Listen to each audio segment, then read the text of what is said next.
Welcome to Kenton's videos. Enjoy the video. You will start by confirming two prerequisites. Your iPhone is updated and you know your Google account credentials. This avoids delays. Open Settings, scroll to Mail, then Accounts, tap Add Account and choose Google. Enter your email and password, then follow Apple's sign-in prompts. You may be asked to use two-factor authentication. Make sure the calendar's toggle is enabled before finishing. Once done, the Google account is added and ready for calendar sync. You're prepared for the detailed configuration next. You now configure exactly what syncs and how fast. Go back to Settings, tap the Google account you added, then Account and make sure Calendars is on.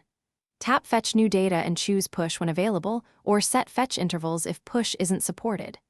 Open the Calendar app, tap Calendars, and check only the calendars you want visible. This reduces clutter and saves battery. Once you pick a default calendar for new events, your iPhone will create events in the right place automatically. Finish by verifying that events appear.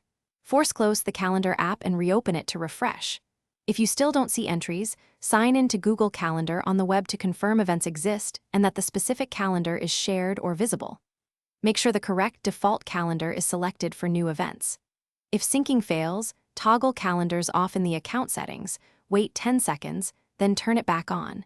If needed, remove and re-add the Google account to reset the connection. Thanks for watching. Consider subscribing if we helped you.